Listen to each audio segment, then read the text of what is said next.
By the Victorian Jazz Club. That's right, folks. It's Jazz on a Saturday. Roger Bilby, and I'm here from now right through until 5:30.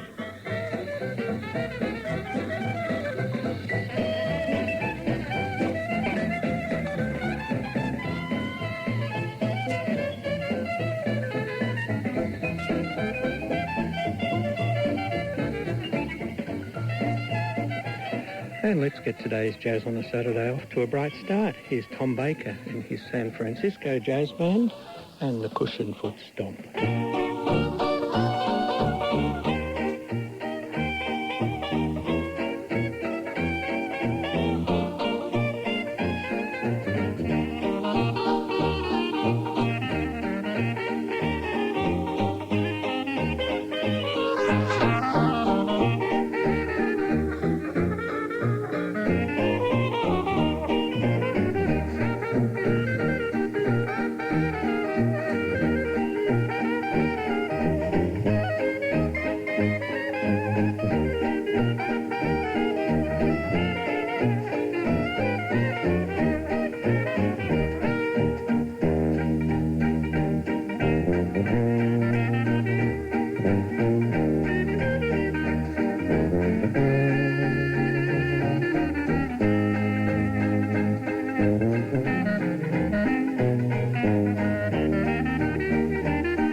Way back in 1976, Tom Baker's San Francisco Jazz Band. And it came to Melbourne, went to one of the jazz conventions in Brisbane, and played very, very well. It's good what you lose when you're not trying to lose them. I just lost a set of headphones. Here we go. We know what's happening now. The Tom Baker Band. Tom Baker Band from way back in 1976 and the Cushion Foot Stomp. They played at the Australian Jazz Convention in Brisbane, the one and only ever held in Brisbane. And we're talking about Australian Jazz Conventions today. And with me is the curator, I think that's the right term, the curator of the Australian Jazz Convention Archives, Don Anderson. Welcome to Jazz on a Saturday. Thank you, Roger. Pleased to be here. And, of course, you were the archivist prior to my appointment. I was a prize or election. I was a prize archivist for a few years. And I was, in fact, speaking to one of the previous archivists before me yesterday, Ross Laird. Oh, yes, Ross, I remember him. Ross is still alive and well in Canberra and tends to have a bit of a chat to me once every couple of months after he's had a nice bottle of red wine for his lunch. So had a bit of a chat yesterday, and he's branched out a little bit. He's writing a book at the moment on Indian jazz records. No, Indian records in general. Indian, American Indian? Or No. Subcontinent Indians. Asian Indian records. And he believes he told me, and I believe him, that he's got a grant from the Dutch government to pursue his work. That's amazing. Which is pretty good. Yeah. And I said, I've got a couple of Indian 78s and I can't read anything on them except HMV or whatever the record label is. And Ross said, I have a bit of a problem too, but I work it out. So that's what Ross is doing now. Still interested in jazz, obviously, as well, too. And of course, I think the very first archivist was Bill Hazlett. Yeah. Who is now a trustee of the convention. He's come a long way. Oh, yes. Well, you're responsible for the exhibition which opened about a fortnight ago at the Victorian Jazz Archive premises out in Wantirna. I haven't had a chance to get out there yet to see it, so I'm flying by the seat of my trousers. I know a bit about jazz, but I don't know what's in the exhibition. Tell us a bit about it, the backgrounds to it, and why it's on now and how long it's going to be on for. Well, the idea was to have it on earlier this year, but because of factors and that, because this year's convention is being held at La Trobe University in Melbourne, and with interstate delegates and musicians coming to the convention this year, we thought it would be a good time to put on an exhibition 3 months before Christmas and 3 months after Christmas, so that if the interstate people had made the trip to the convention, it saved them making 2 interstate trips. So that was the timing of the display and the exhibition. I hope with the fact it's on for 3 months after Christmas, you're not encouraging them to stay that long. No, but we are opening on the 1st, 2nd and 3rd of January in case they are here a few days after the convention. So we're doing all this to save the interstate people a double trip. And the catering rights available for the 1st, 2nd and 3rd? I could sell beer in bottles or something out there, could I? No. Because they'll all be in recovery mode. Yes, no, we're just having black coffees. Oh, that's great. So, we've got an exhibition and the Jazz Convention. You better tell us when it started and a little bit of its basic history. We'll talk more of it and we'll play some music from some conventions as we go through today, but take us back to the beginnings.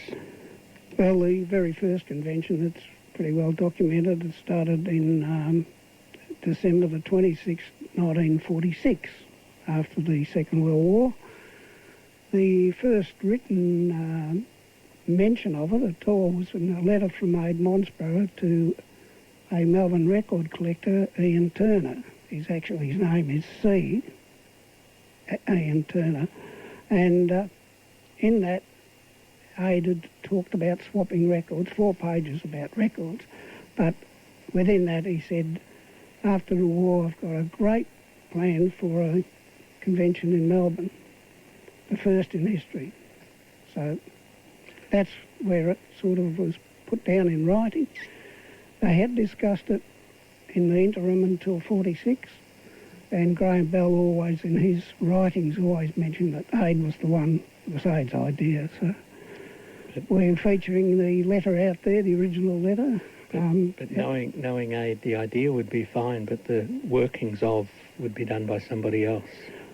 Yes, the main work was done by Graham Bell and Harry Stein of the Eureka Youth League Hot Jazz group, which they had their own hot jazz club, and they provided all the wherewithal of the hall and also the volunteers. Okay. Do you want to know a little bit of trivia now about the first Australian Jazz Convention? Yes. My mother went into labour on the 31st of December 1946, just as the convention was finishing, and I was born on the 1st of January. Oh. I think that's right. Yeah. So just missed it. Yeah, just missed. Yeah, we'll write that up in the exhibition. Yes. add it to The, the memorabilia.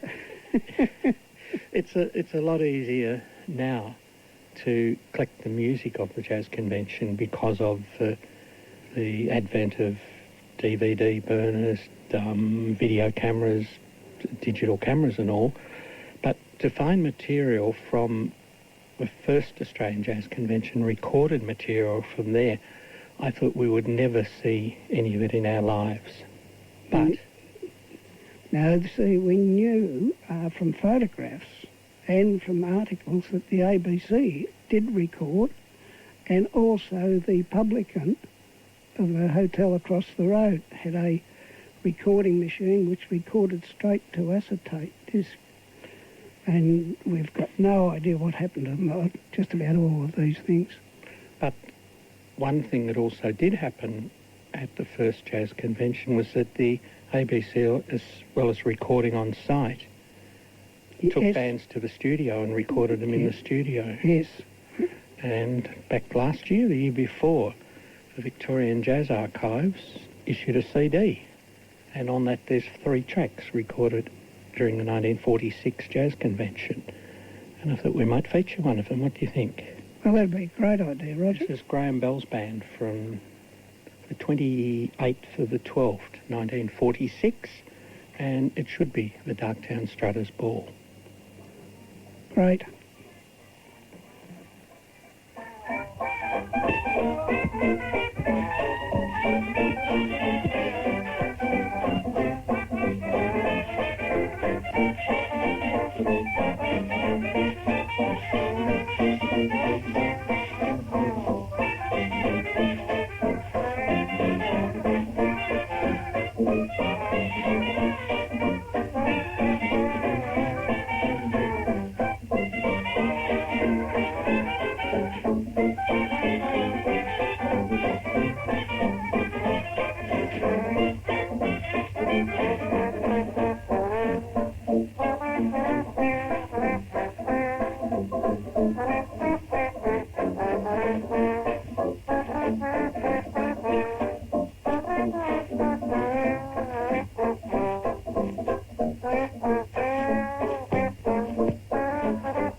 recorded way back in 1946 during the first Australian Jazz Convention. That was the Darktown Strutters Ball, featuring a mixture of Graham Bell's band and also a couple of the guys from the Southern Jazz Group, who, in their entirety as a band, came over to the first Australian Jazz Convention. Now, Don, it took a couple of years from when Abe wrote the letter. He wrote that in, 1944. 1944. Yeah, so it took a couple of years to get the idea off the ground. Well, I think it's because the war had finished and it was peacetime, and so everyone that was out of the services. And Harry Stein, who you mentioned, a drummer and also a great fan of Graham Bell's band, was not short of pushing a political point, was he? No, he was a member of the Communist Party, and if it hadn't been for the Eureka Hot Jazz Society, which used the hall in Queensbury Street, North Melbourne, and where Graham Bell started about 6 months before the first convention, called it the Uptown Club, and they had a Saturday night gig at that place, and from that's how the venue was. They had the venue, it was provided, and they also provided, the Eureka Youth League provided the young people who do a lot of running around and things like that. I went to a Graham Bell reunion at that hall, in the last 5 or 6 years, I assume it was. It wasn't that long ago. And the guy, and hopefully you can remember because I can't, the guy who painted the magnificent murals that they used as a backdrop during the first Australian Jazz Convention, was it Peter Glass? No, it was I think it was someone like Warwick Armstrong. That's right. That's the name. Peter Glass was involved in writing for it or doing something for it. Yeah. Those backdrops are phenomenal. That if you see photos of early Australian jazz bands and you go, I wonder where that was taken, the first thing you look for is the backdrops that they'd used at the first Australian Jazz Convention in the Eureka Hall. It was very contemporary, and that particular designer and artist ended up going to England, and he did work for the Shakespearean Company in Stratford-upon-Avon. That's where he settled. The first jazz convention, do you know off the top of your head or from figures you read how many actual musicians attended and how many people were there? In the final concert there were 10 bands. So there was a lot of musicians around. There was a group from Geelong.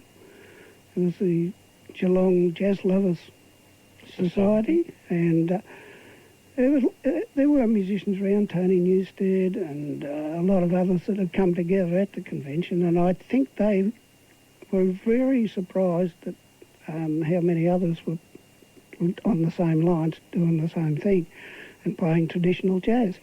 And it was a voyage of discovery for all of them. Oh, yes. Miss Graham Bell keeps repeating every time he talks about the first convention. He said we were so excited. There were so many others with like ideas that were walking on air. And well, see, I don't think until the convention started that either the Bell Band had heard the Southern Jazz Group or the Southern Jazz Group had heard the Bell Band in the flesh. No. I had an idea of what these other people were doing in interstate and that, and there was a lot of letter writing going on. And as I say, they were record collectors, and that's how they came about it. But Roger Bell was very, very learned on jazz and that, and he was the one that got Graham into playing at jazz. And the great William H. Miller was involved too. I think at the first convention he gave a lecture on Jelly Roll Morton or one of those people. Yeah, he did a lecture on the origins of jazz, and he played records that no one else had heard, like black tribal music, African tribal music, and then on from there to street callers and hawkers, cries and chants, and then the blues, and then he moved forward, and it was great. I happened to catch that lecture at the first, and it set me on the right path as to what sort of records collect, and saved me a lot of time from buying the wrong ones, you know. So you're moving. I owe a lot to Bill Miller.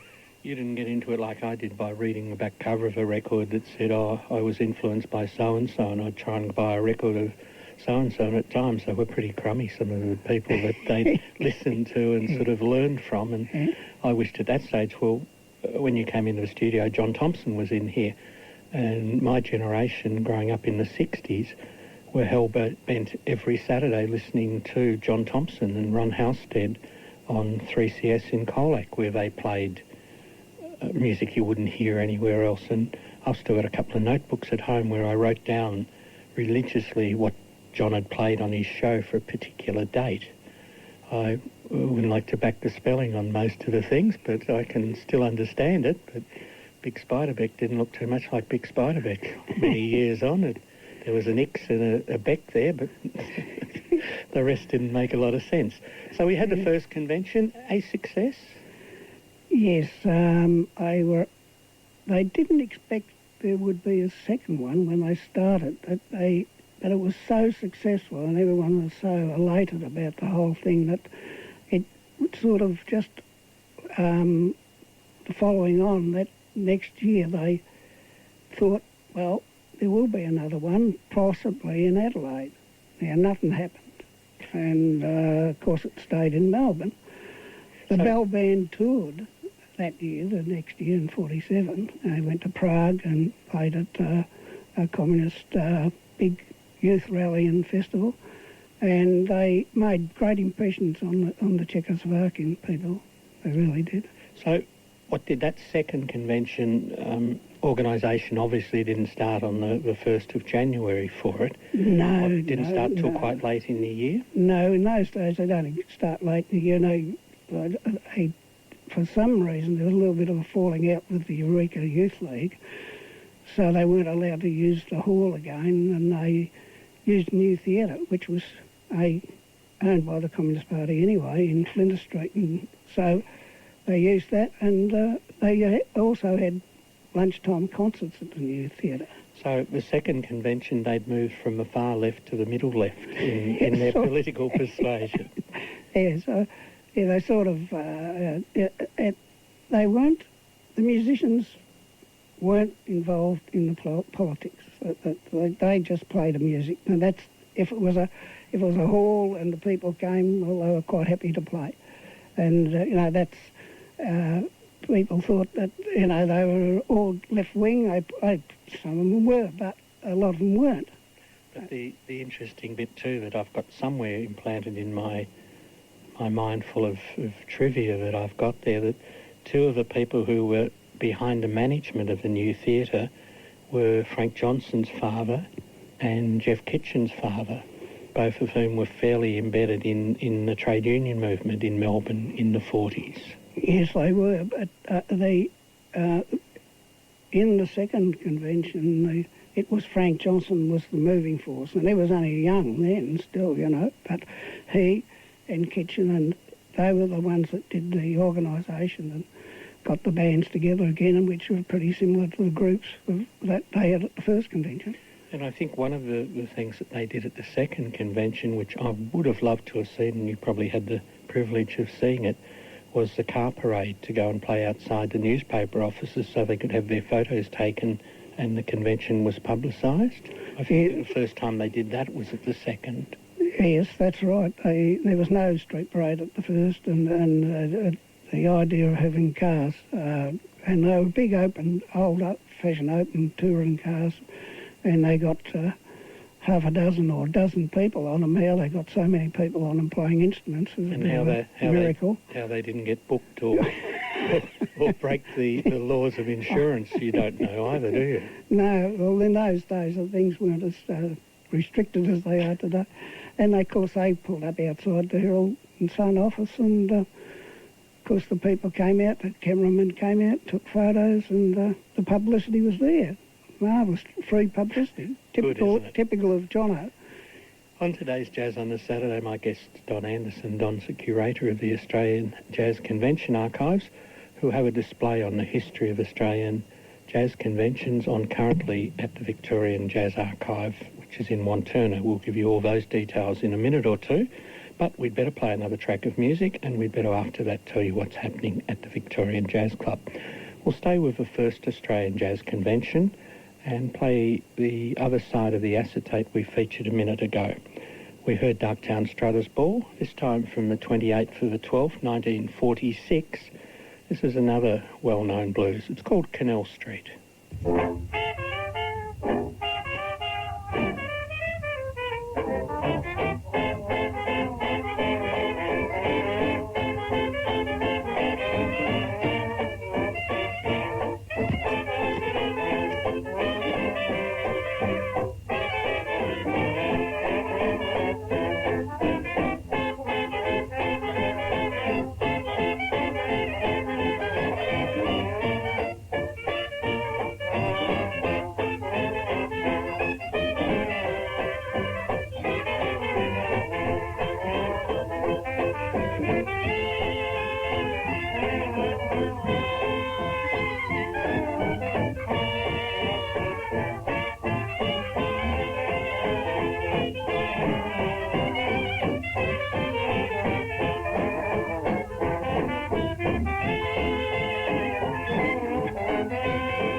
From 1946, December 28th to be precise, Graham Bell and Friends and the Canal Street Blues, recorded in the ABC studios in Melbourne. You're on Jazz on a Saturday. Don Anderson's my special guest. We'll get back to Don in a minute or two, but before we do, let's tell you about the Victorian Jazz Club. Tonight is fully booked. Tonight, fully booked for the Syncopators at the Clayton RSL. There are some vacancies tomorrow afternoon, again at the Clayton RSL for the Riviera Jazz Band. Riviera Jazz Band, tomorrow afternoon at the Clayton RSL. Kicks off about midday and be a great afternoon of music. The Riviera Jazz Band, they were going to record tomorrow, but there's been a couple of personnel changes in the band, so it's just a great big afternoon of jamming jazz. That's tomorrow afternoon, the Riviera Jazz Band. On Saturday the 17th at the Carnegie Oakley RSL, that's Saturday the 17th, which is next Saturday night. Barry Ratton's New Orleans Pelicans. Barry Ratton's New Orleans Pelicans. On the 24th of October, Las Mara's Running Wild. And from Perth, on the 31st of October, the Hounds. That's Hounds, like a dog, the Hounds. And on the 7th of November, Liam O'Connell's Hot Club of Swing. So there's some big nights of jazz coming up at the Victorian Jazz Club. 955 33850. 933 55 33850. They're bookings for all those nights. I'd suggest if you're thinking of going tomorrow afternoon, give that number a call and Margaret will fill you in if there are still some vacancies, but I believe there will be tomorrow afternoon. So that's 955 33850, and you can book for all those other nights at the Victorian Jazz Club. If you want more details on it, have a look at the Victorian Jazz Club's website. That's Victorian Jazz Club, and that's all lowercase, one word, .com.au. victorianjazzclub.com.au. And all the details on the Victorian Jazz Club. We'll run through it a couple of times before the end of today's program, but tonight is fully booked. That's the Syncopators. There are some vacancies next day, which is Sunday, that's tomorrow, for the Riviera Jazz Band, who are on from around about midday at the Clayton RSL. And then next Saturday night there's vacancies for Barry Ratton's New Orleans Pelicans, and that takes place at the Oakley Carnegie RSL. Oakley Carnegie RSL is at 95 Drummond Street in Oakley. That's also the venue at 8 o'clock on Thursday night for the annual meeting of the Victorian Jazz Club. And if you remember, it's in your interest to go along to the annual meeting of the Victorian Jazz Club, see how the club's run, and you can also have a say in its running. So it comes up on Thursday night, 8 o'clock at the Oakley Carnegie RSL, 95 Drummond Street in Oakley. My name's Roger Bilby and I'm pushing the buttons and interviewing Don Anderson on today's Jazz on a Saturday. Don, we've spoken at length about the first Australian Jazz Convention. Well, we have a different perspective on the second one, and have a listen to what Keith Hounslow said about the second Australian Jazz Convention. Yes, that'll be... And I've neglected to play through this morning, so I don't know whether Keith will give any of his background, but if he doesn't, we'll fill you in with who Keith Hounslow was after he talks about the second Australian Jazz Convention. Here's Keith. Keith was soon to leave the West Side Jazz Group behind when he read about the second Australian Jazz Convention coming up at Christmas 1947. Keith attended, representing Western Australia, and another door opened to his wonder world of jazz music.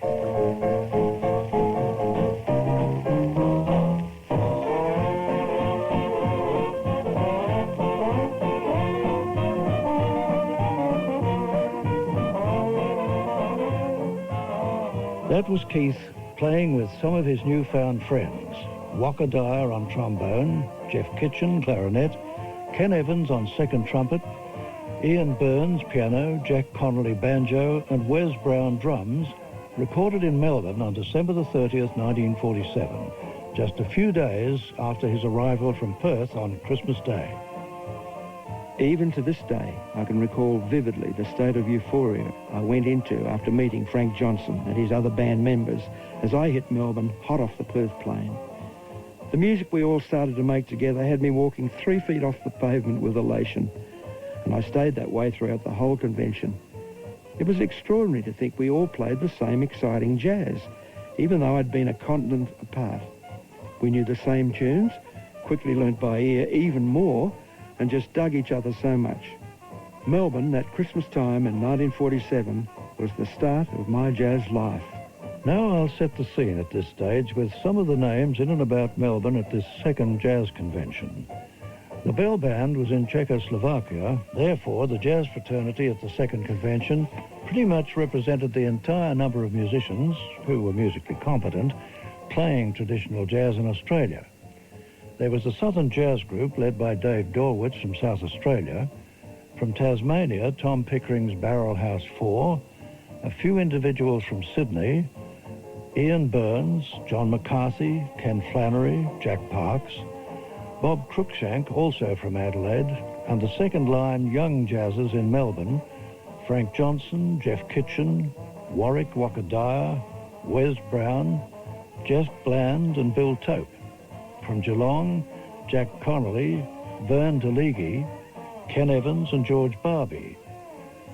The members of the Melbourne Tony Newstead Gang, Tony on trumpet, George Tack clarinet, Willie McIntyre piano, Ken Ingram trombone, Keith Cox bass, Ray Simpson guitar, Don Reed on drums and other individuals like Laurie the Ghost Howells, Lowell Morris, Barney Smith, Graham Ball, Mark Albiston, Doc Willis, Nick Polites, Murray Bassett, Nick Stafakis, Ken Owen, Ron Lennon, and quite a few more, no doubt, that have been missed. The Melbourne Popular Daily Press, and therefore the general public, saw jazz and jazz musicians as a comic and slightly reprehensible phenomenon. The newspapers had a ball reporting on the jazz convention, delighting in playing up such terms as licorice sticks and slush pumps. The late unlamented Melbourne Truth in particular featured a full-page satirised commentary on the event. Oh, what a happy breed we were, many of us meeting for the first time at the then new theatre in Flinders Street, the main and only venue for the convention. You could wander onto the small stage, take out your instrument and join in at any time with whatever was happening. You see, everyone played basically the same style. No matter where you came from, it was a common language. Conventions 50 years on are huge affairs. No doubt much of the same camaraderie exists, but the musical intimacy of those early days cemented friendships that have lasted 40 years or more. Here's Frank Johnson being interviewed by me in Melbourne, Christmas 1997. Well, of course, another highlight was not only you, because you, to me, were playing a completely different type of cornet to what everybody else was playing in Victoria. And you had a different approach to the instrument. And you had a different sense of timing and everything like that. And I was incredibly impressed with your playing and always have been.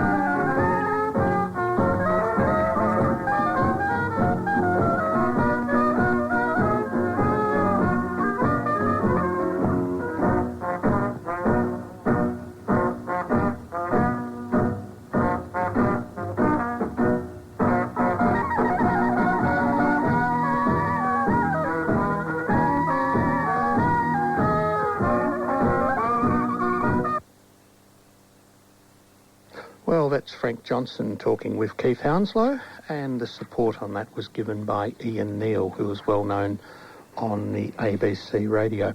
Very interesting, that, Don? Yes, a bit of history there, and it's all recorded, and that's great. And that's the sort of thing I'm involved with, is making sure that we don't lose any of these gems of the past that come up. Well, if you actually listen to the names that Keith spoke about, there's probably only 2 out of 20 that are still with us. Yes, that's over the passage of time, and I mean we're now into about the mid-60s with jazz conventions. And I mean, if you were 20, then you'd be 80 odd now. So it's a passing parade. One of our problems is engaging the younger musicians and to get them involved in conventions and getting them onto the organisational side. But it's harder. It's easier to say that than get it done, actually. But we hope in the future that they will take over and keep it going.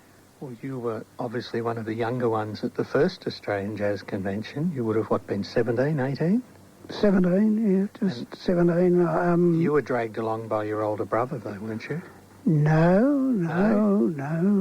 I had a younger brother. Who's passed away, and he played bass with the Brian Brown quintet. So he didn't go with you to the first convention? No, he's much too young. Oh, fair enough. You can't childmind a 12-year-old then? No, he wasn't quite that young, but I was a pretty nasty older brother. I wouldn't let him go anyway. I'd go and sneak off and go to these places, but I wouldn't let Dave come along with me. Well, the first 4 Australian Jazz Conventions were in Melbourne. First, as we said, at the Eureka Hall in Queensbury Street, then a couple at the New Theatre, and then the 4th Australian Jazz Convention. And the third were both at Prahran Town Hall. That's right. And the move there was because, again, I think the New Theatre was either sold or closed, and they'd moved right away from the Eureka Youth League and all that, and they'd moved into the Prahran Town Hall because the crowd at the New Theatre was very overcrowded and people had trouble getting in and out the place. So they moved to the Prahran Town Hall. And at about the time they moved to the Prahran Town Hall, a young recording artist appeared in Melbourne called Bill Armstrong. Yes, Bill did some wonderful wire recordings. I believe Bill still got some of them, and a lot of people like to get their hands on them. But he did sell acetate recordings to order of sessions at the conventions, and they're pretty rare, but it would be lovely to get all the ones that he'd done, or eventually to get his wire recordings. Well, Bill, the National Film and Sound Archive, who some years ago put out a CD of material recorded at the 4th Australian Jazz Convention, and I mentioned to Bill after the CD had come out, why was the selection as is on it? Because I've heard some other material that Bill did record at that convention which was far superior to the material that came out on the National Film and Sound Archive CD. And Bill said to me, he said, that was a pile of acetates I still had in the corner that had been ordered at the 4th Australian Jazz Convention and never been picked up. And he said it was easier to give them that than to go hunting for good stuff. Yeah, I knew they'd come from acetates, and some of them were a bit dodgy, but yeah. Well, they did the best they could, and some of it's all right, and other parts of it, it's up and down. It's all they were the acetates sitting in the corner, so maybe someone's listening today who paid £1 for an acetate in 1949 and did never pick it up. Yeah. Let's have a listen to one of these tracks. I think it must have been exciting at that jazz convention. Eric Brown, one of the well-known collectors around town, tells me that was the first convention he went to, and he was flattered to be able to hear a trumpeter called Rex Stewart, who was out here touring and played 2 or 3 sets at that jazz convention. But this is a Graham Bell band, and this is their version, which is different to other recordings that they have made of the same tune. It's a tune called There'll Be Some Changes Made, the Graham Bell Australian Jazz Band from 1949.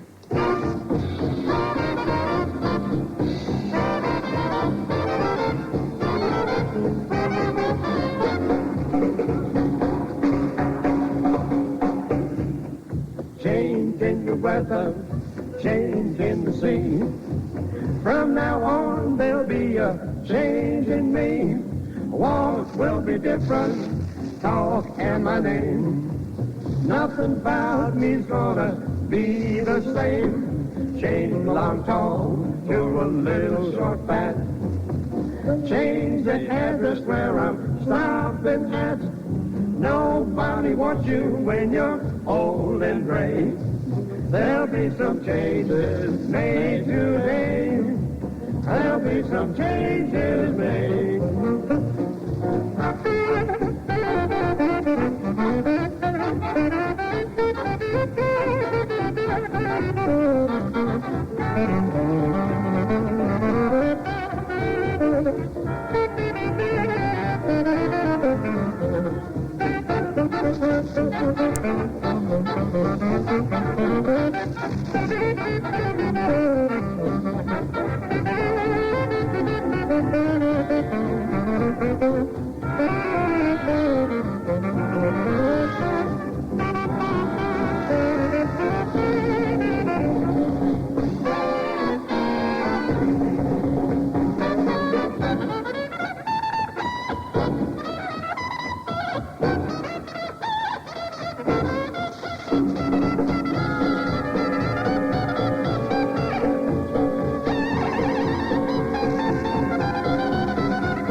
Recorded at the 4th Australian Jazz Convention back in 1949.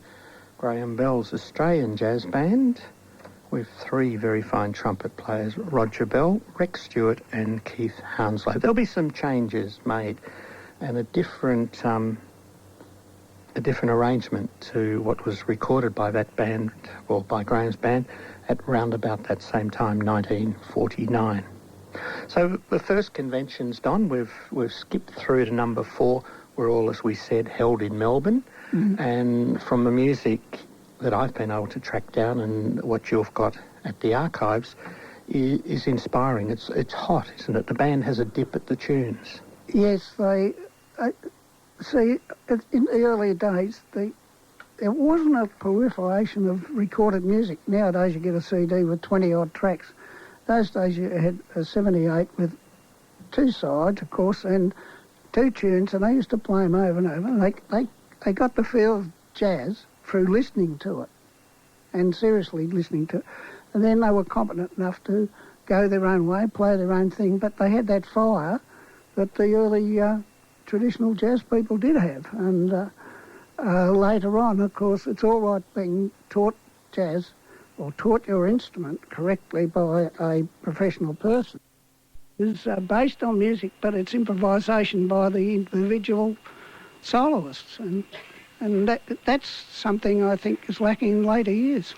Well, it's interesting. I class the jazz conventions in 3 groups. The people of your age, who are now sort of in their 70s into their 80s, my generation who started following jazz as teenagers in the early 60s through to the current generation of people who are now following jazz, the younger ones. And a lot of people have gone back to following jazz who have retired from jobs that maybe were interested in it back in the 1960s and pursued a family and brought a family up and have found they've got some spare time on their hands and they've started going to festivals and to get involved in jazz now.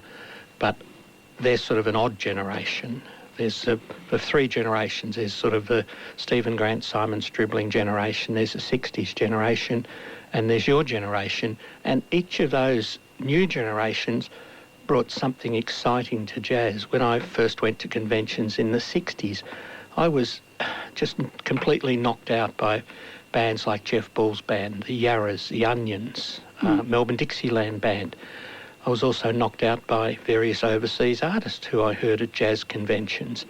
And then with that new generation, the ones that started playing around the conventions in probably the 90s, like the Simon Striblings, Joe Stevensons, the Stephen Grants, the Ben Johnsons, again, they knocked me out with their knowledge and their vitality playing the music.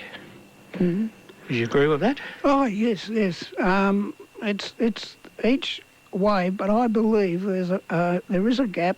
There's almost a generational gap between the sort of, say, the late 60s and until about the 80s. There's to me, the 70s and the 80s, there was nothing coming forward from the younger people, but then it did come up again, as you say, with the Stribling and... Yeah, well, the 70s and 80s were the era of the people who started following jazz in the 60s, whereas the 50s were the people who started in the 40s, and the people following it today are the ones that started in the mid-80s into the 90s. Yeah.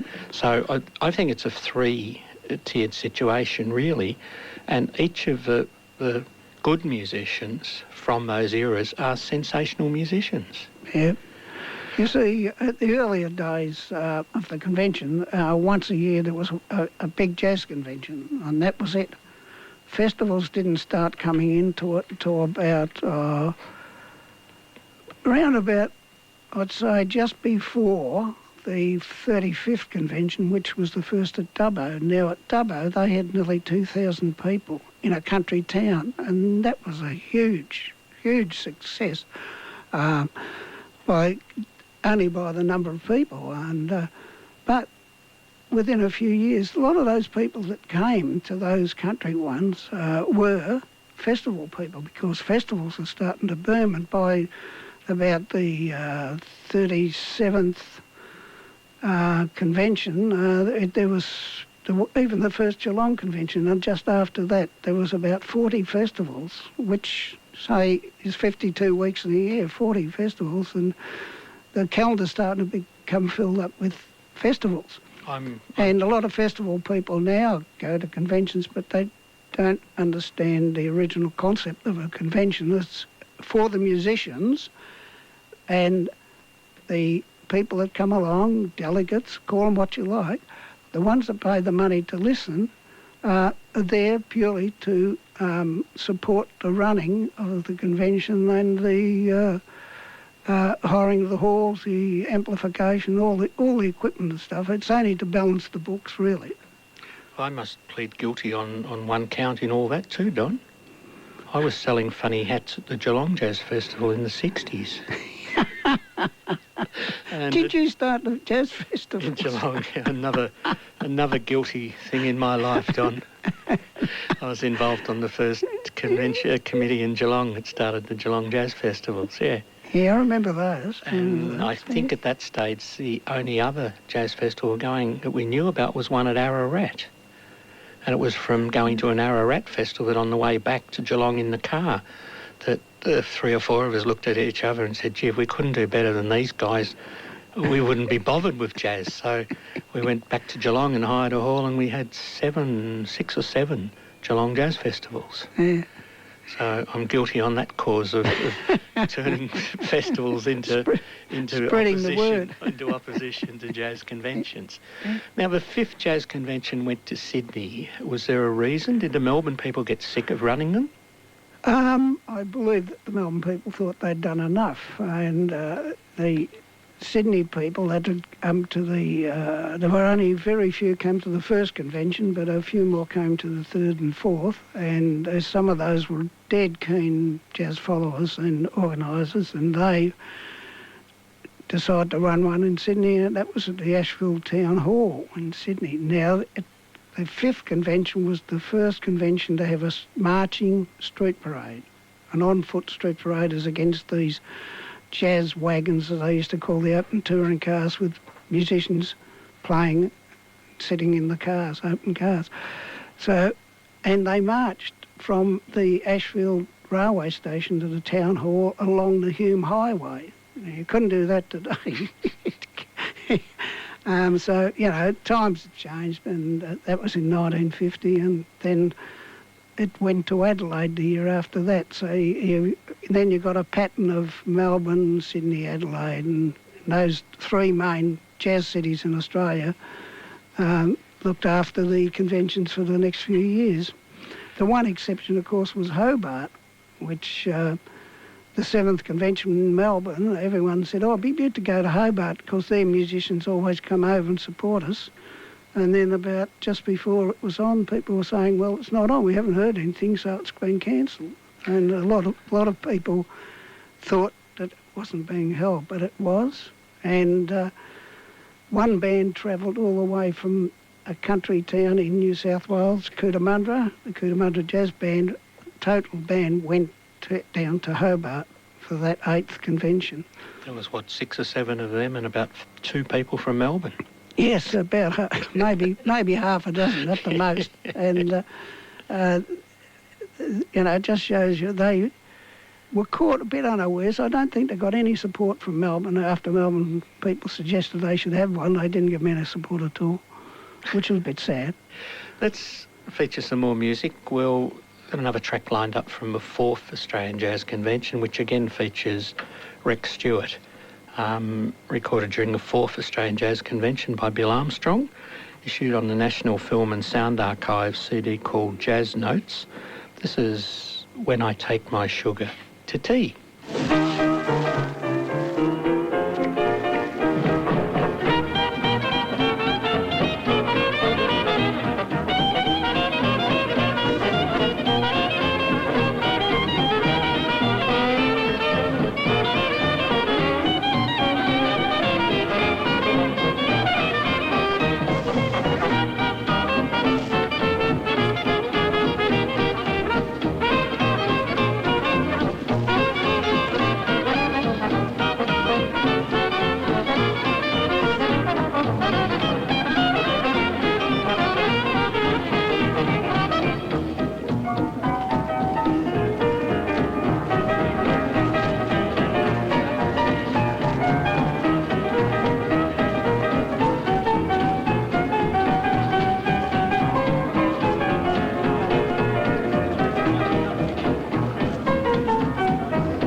Recorded in 1949 at the 4th Australian Jazz Convention, Keith Hounslow and friends, which included Rex Stewart, American trumpet player from the Ellington Band, who was in Australia touring and attended the 4th Australian Jazz Convention, came from an acetate recorded by Bill Armstrong, and it was When I Take My Sugar to Tea. Warts and all were still on it, but if you'd been sitting out in the weather for 60 years too, you'd probably sound a bit like that. This is Jazz on a Saturday, the program proudly sponsored by the Victorian Jazz Club. And Jazz Club tonight is booked out. That's at the Clayton RSL. And tomorrow afternoon at the Clayton RSL. The RSL is open from midday, but the music's not until 3 to 6. That's Riviera Jazz Band tomorrow afternoon at the Clayton RSL from 3 until 6. Meals are available, lunchtime. And I believe, too, if you hang on after 6, food will again be available. So that's the Victorian Jazz Club tomorrow afternoon at the Clayton RSL, the Riviera Jazz Band. Next Saturday night, back to the Oakley Carnegie RSL, Barry Ratton's New Orleans Pelicans. Barry Ratton's New Orleans Pelicans next Saturday night at the Victorian Jazz Club. The following week is Laz Mara's Running Wild. Laz Mara's Running Wild. And they're followed the week after that. Followed the week after that by the Hounds, which are a band from Perth. I've got some material at home to read about them, so we'll read that and we'll tell you all about the Hounds on next Saturday's Jazz on a Saturday. I do believe that they will have a CD available while they're in Melbourne, playing at the Jazz Club and other venues. And if by an off chance anyone listening knows how I can get hold of one of those CDs, we would love to have one to play on Jazz on a Saturday as a promotion for the Hounds. That's on the 31st of October. On the 7th of November, Leon O'Connell, Leon C, guitar banjo player with Michael McQuaid's Red Hot Rhythm Makers, and he's also a member of the Sweet Lowdowns. Liam's at the Victorian Jazz Club with his Hot Club of Swing, Liam O'Connell. That's on the 31st of October. Bookings are available. 955 33850, 955 33850. Have a look at the Victorian Jazz Club's website, Victorian Jazz Club, and it's all one word, lowercase, .com.au.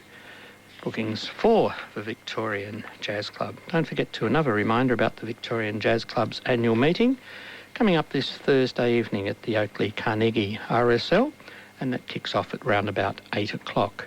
And the Oakley Carnegie RSL is at 95 Drummond Street in Oakley. Everyone's welcome. You don't have to be a member of the Victorian Jazz Club to attend, nor a member of the RSL. And we'd love to see you there. It's places like the Victorian Jazz Club that do keep jazz alive in Melbourne and in Australia, in fact, in the world. So support some live jazz. Pop out and have a listen to the Victorian Jazz Club. Well, tomorrow afternoon's the first opportunity you can go out there. Also, too, tomorrow afternoon up at the Clyde Hotel is the Louisiana Shakers, and the Louisiana Shakers' special guest tomorrow afternoon is trumpeter Stephen Grant. Stephen Grant tomorrow afternoon on trumpet at the Clyde Hotel with the Louisiana Shakers. That's from 2 until 5. They'd love to see you there too. But we'd love to see you at the Victorian Jazz Club. On today's Jazz on a Saturday, with me is my special guest, Don Anderson, and Don's the curator of the Australian Jazz Archives, which are housed out at the Victorian Jazz Archive, which is out in Wantirna.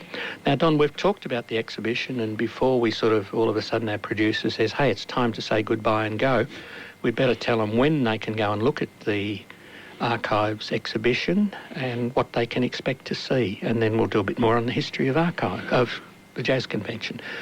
Where are the archives? What time can they look at the display, and what can they see?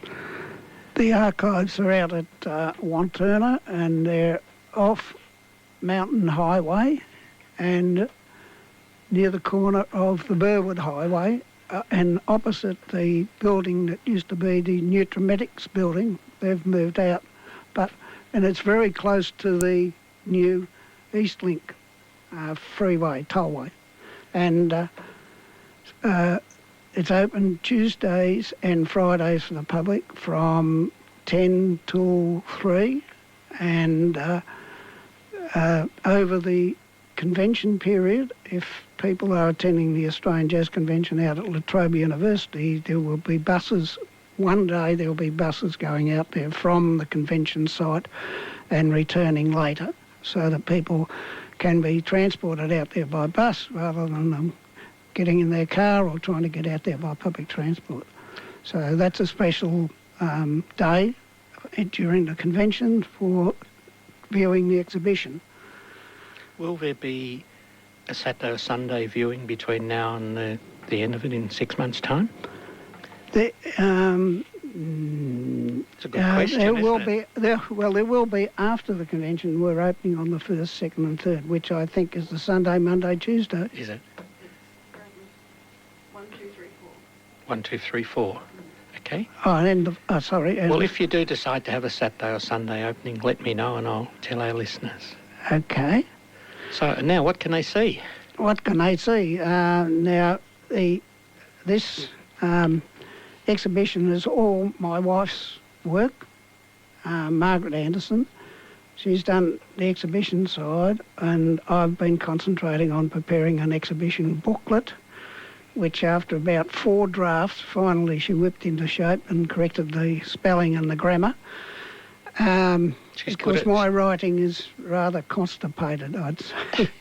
She's very good at that. She's been a secretary on and off for years at jazz conventions and jazz clubs, and if you give Margaret something, you know you'll get it back with a few red lines through it. Yes, and but no malice. No, she's a great secretary, is Margaret. Now, the idea, I realised I couldn't cover over 6 decades of jazz in a booklet, which is meant to support the exhibition. So I took a plunge and turned it into decades, and the changes and the things that were added to the convention or taken away or dropped. Like, I don't think we've had a riverboat trip for many, many years. But in the beginning, they were always a feature of the convention. It was a riverboat trip. You haven't had a dinner since about 1950. No. And it was the intention in the booklet to just talk about the social events and the strengths and the weaknesses of the convention and the involvement of the convention. And see, to be fair, you cannot cover over 6 decades and mention bands and people, because you couldn't. You'd have to leave so many out. You'd be, people ringing up and abusing you. So we decided to go this way, and all I've done with the decades is say if it was profitable, if it was good, if it was just fair, and the different. Each year is a different committee. You've got a different concept, a different way of going about things, but there is a core of events that are expected to be in a convention. Well, being a historian, when I got the booklet, I thought, beauty, this is going to have every band, every personnel, and every tune that's ever been played at the convention. I'm sorry, Roger. That's for a trained historian, not for me. Or a fool, should we say. Yeah. And on the exhibition side of it, just to run through a few things, we've got Abe Monsborough's letter, his original letter. That's the first thing you see as you come into the exhibition. That's in the foyer. And then It just shows what we've got in the glass case is the cover of the letter and the particular page. It was a 4-page letter. Then we've got the complete letter blown up in large type on the wall. And then you walk into the exhibition area and the first convention, 1946, with photos and also a program. It's inside the door on the right. Then the guides out there, and they're very good guides. They'll take you round, and you've got the first convention's photos, and you've got round to the left. You've got a glass case full of badges. Now the badges didn't start until the third convention, and we've got every badge except we're missing one, which happens to be a 1950 convention in Sydney, which was the 5th convention. It's the only badge we haven't got. So anyone out there that's got a badge for the 5th convention, get in touch with Roger Bilby and 3CR and he'll pass it on to me. Which coloured one are you missing from the 5th? Because I think, was that the first convention where musicians and delegates had different coloured badges? Not that I know of. It was slightly bigger than the other badges at the time. It was slightly bigger, but I think it was only one colour. I could make you up one for a price. Oh, I know. You can tell when they're very old. There also featured these newspaper cuttings in a large frame of things that have happened at conventions, and most of the newspaper reporting is very sort of hysterical or nothing to do with the actual convention. They pick out some funny part. I found one which I sent you, which would be too late to go in the exhibition, about the locals in Cootamundra driving the beatniks out. Yes, that was a false story. Was it? Totally false. Yes. It was in the newspaper. I believed it. We have out there, actually, there is a poster from an Adelaide newspaper about South Australian jazzmen shocked at stripped act. I'm guilty again. I was there when that happened. It was the most feeble, miserable thing that I'd ever seen. There were about 6 or 7 drunks who could hardly scratch themselves, and this bloke stood up on the table, but he wasn't standing up to strip, he was actually standing up to urinate, because he was so drunk. And the next thing, when I got home from there, my mother gave me hell. Why did I travel all the way to Adelaide to see a grown man strip? That was the greatest beat-up that I'd ever seen. Yes, and you imagine the jazz people, jazz musicians and jazz people being shocked at anything like that? Well, they were all home in bed. There was only about 6 or 8 people in this huge big hall.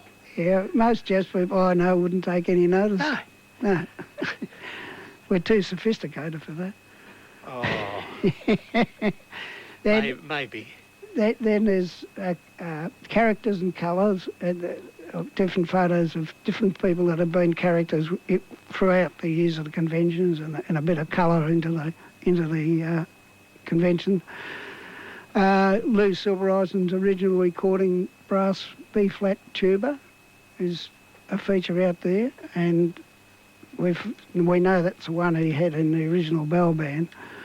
The street parade photos, snapshots of close-ups of faces of people, and the original tunes in a glass case, a trophy, and the winners' CDs that were put together by Herb Jennings from Ballarat, and with his band. And Bob Paddy and Eric Holroyd were the musicians that got the manuscripts and put them into right order and organised them for future posterity.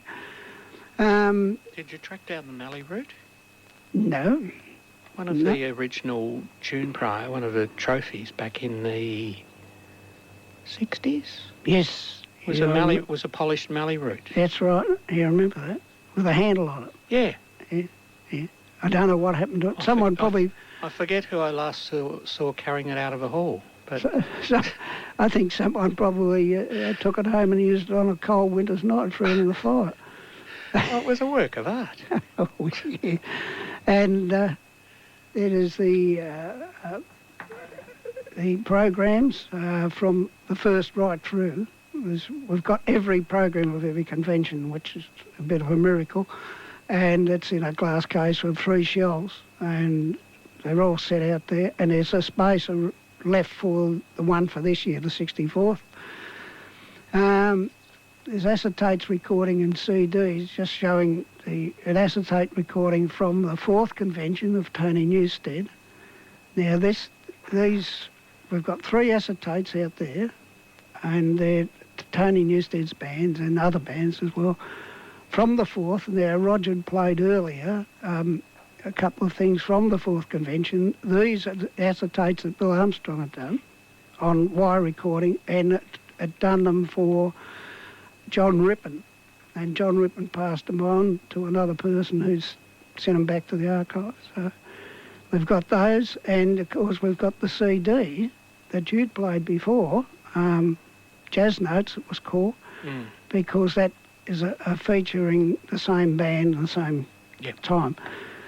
We've got a lovely lot of John Cummins photos, or Cummo as he's popularly known, in his dress-up gear. Of course, he used to lead the street parades. That's all right. Yep. I know. And John Pickering's euphonium. Now, John used to lead the parade, and he was the musical director of the street parades. He used to have a whistle too. And a very loud whistle and a euphonium. We've got that in a glass case out there. And then we featured the picnic with photos of picnics, various picnics, and it's very rustic. And we've got faces of the 50th, which is large photos, and they were all done by Ken Jones, well-known saxophone player from Melbourne. And then we go into the 18th convention in Kew, which was a publicist delight, because we had 4 programs. We had a program for every day, had a calendar, and the publicity was unbelievable. You name it, and they produced it for that. And I mean, the program for the final concert was actually produced within an hour and a half printed. It was put together and printed and back by the time the concert started. Now, the rest of the items, quickly I'll just go through them. There's various jazz clubs in street parades. They usually have their own banners, and they make up the street parade and provide a bit of colour.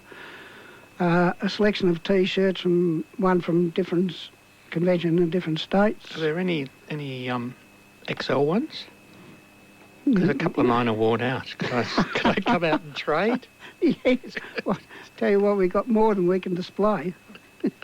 and then there was a small frame of the 13th in Sydney, and I think it's the photo that shows the 13th banner behind, and musicians on a truck, and it's the one that was on the cover of a Parlophone record. Oh, yeah. Remember?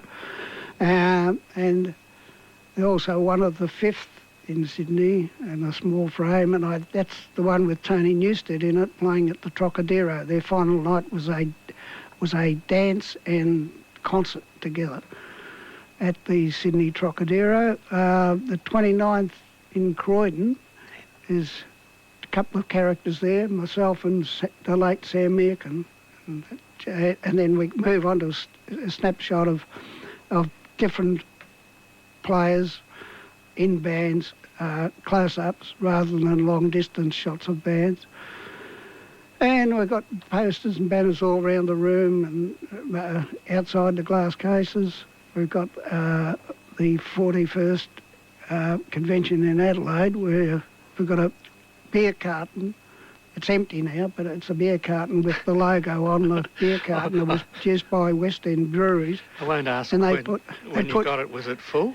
No, it was empty. We've got one full can over, actually. And that's about it. And the newspaper headlines on top of the glass case, which was about the jazz people being upset with a strip act in Adelaide many years ago. And Roger Philby was part of the audience. Yeah, chastised by his mother. I think I might have even had a drink out of a can of that beer too. Don, it sounds great, and as you said, people can view it on a Tuesday or Friday from 10 until 3. And by an off chance, if anyone's got sitting under their bed a box of acetates or a box of programs or anything to do with jazz conventions, Don would love to see you during the exhibition with that under your arm. And if he hasn't got any of that material, he'll photocopy it, facsimilise it, put it into the computer, and if you want it back, I'm sure he'll give it back to you. But there may be still some material. If you've got personal letters or personal recognitions, no? Yeah, whatever that is anyway. Yep. Anecdotes, that's a better word. Any anecdotes of the jazz convention you've got in writing, or even if you're in a town that's had a newspaper who put an article in there about the jazz convention, because I'm sure you haven't got every newspaper article. No, we probably haven't. We've some conventions have collected everything and others haven't. Yeah. Anyway, but people would love to go there. Let's play a bit more music before we run out of time, with a reminder that the Victorian Jazz Club's booked out tonight, but there's room tomorrow afternoon from 3 till 6 for the Riviera Jazz Band. That's all happening at the Clayton RSL. Bookings are available for next Saturday night for Barry Ratton's New Orleans Pelicans, and that's at the Victorian Jazz Club's regular venue, which is the Oakley Carnegie RSL. Details and bookings from Margaret on 9553 850, 9553 850. We'd love to see you at the Victorian Jazz Club. You don't have to be a member of either the Jazz Club or of the RSL to attend. Don will come back and we'll wind up today's Jazz on a Saturday. But before we do, let's go back to the 6th Australian Jazz Convention. And the Jazz Conventions in early years were well supported by the ABC. And this is one of the ABC radio broadcasts. And we'll hear a little bit of this.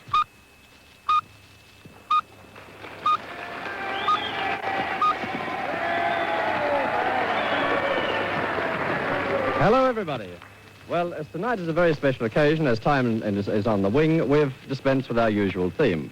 Tonight's programme in this Australia-wide broadcast comes from the 6th Australian Jazz Convention, which is in progress at the Norwood Town Hall, Adelaide. A big welcome to our interstate musicians and delegates is being held, and it's taking the form of a cabaret. There's a large crowd with the hall decorated with modern art representations in the jazz idiom. Bruce Gray's Jazzmen, an Australian Adelaide group, opens the program, and Bruce and the boys are ready now with that well-known Chicagoan tune, Liza.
Bruce's next number was recently recorded by the... We'll continue with that to take out today's Jazz on a Saturday, but before we do, thank you very much, Don, for coming in today.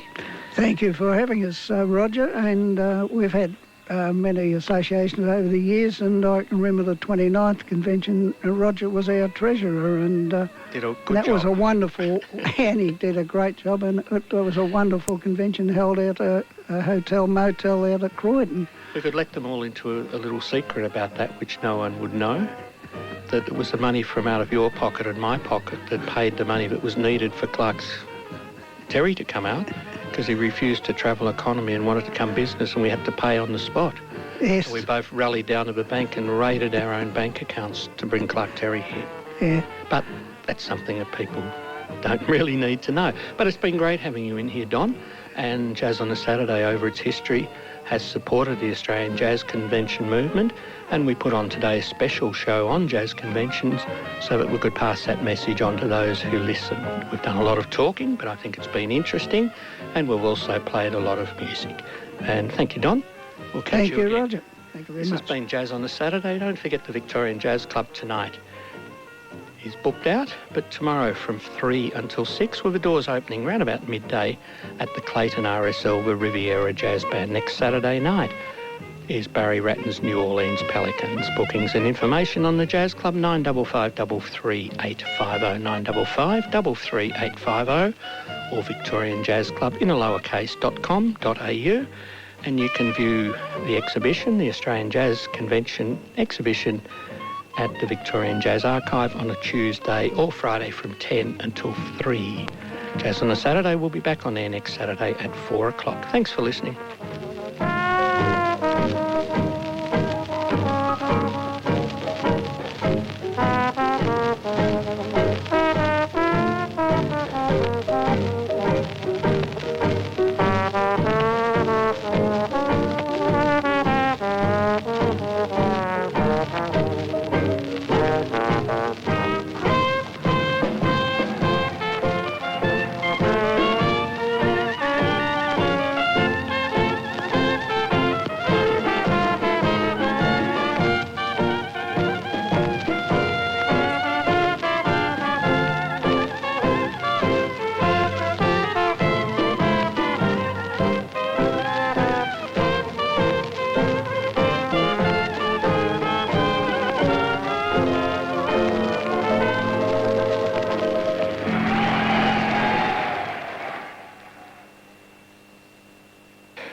You're on 3CR Community Radio in Melbourne. It's 5:30. You've been listening to Jazz on a Saturday. Coming up in a few minutes is Let Your Freak Flag Fly.